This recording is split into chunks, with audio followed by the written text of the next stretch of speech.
শান্তিপুর ঐতিহ্য সংস্কৃতির পীঠস্থান। এই প্রাচীন জনপথে বহু পুজো, শান্তিপুর বলতেই আমরা যেটা মাথায় আসে সেটা হচ্ছে শান্তিপুরের রাস। কিন্তু গোপাল শান্তিপুরের দোলযাত্রা, গোপালের পুজো করা হয় ওখানে। দোল পূর্ণিমাতে গোপাল পুজো করা হয় এবং পুরো শান্তিপুর জুড়ে বড় বড় গোপাল পুজো করা হয়। বিশেষ করে এখন যে গোপালটা আপনারা দেখছেন এটা হচ্ছে বড় গোপাল বলা হয়। হুম, এটা বড় গোপাল পুজো। এবং প্রচণ্ড নিষ্ঠা ভরে এখানে পুজো করা হয়। সিন্নি প্রসাদ, প্রচুর হচ্ছে জনসমাগমও হয়।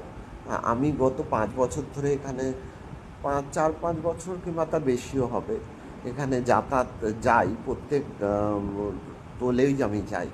আমার সত্যিই খুব ভালো লাগে এই পুজো দর্শন করতে। বড় গোপাল দেখলে তার তারপরে বিভিন্ন এটা এই এই এই যে সামনে রাধাকৃষ্ণটা, এটা বড় গোপাল যেতেই পরে রাধাকৃষ্ণ হচ্ছে একটা বাড়িতে পুজো হয়। এবং এখানকার যে শান্তিপুরের যে গোপাল পুজোর যে ট্র্যাডিশনটা, এই যে গোপাল পুজোটা, এটা একটি এটা হচ্ছে সেজ গোপাল। হ্যাঁ, সেজ গোপালের পুজো খুবই সুন্দর, মুখটা দেখুন অসাধারণ সুন্দর।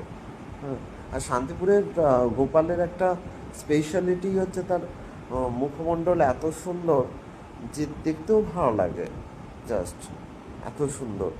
হ্যাঁ, তারপরে একটা বাড়ির গোপাল হয় বঙ্গবাড়ি, যে ছোট গোপালের পাশেই। ছোট গোপালটা আমি পরের ভিডিওতে দেব। হ্যাঁ, এই যে বাড়ির গোপালটা এত সুন্দর, গোপালটা তারপরে এত মিষ্টি তার মুখটা, হুম, দেখার মতো, সত্যিই খুব সুন্দর গোপালটা।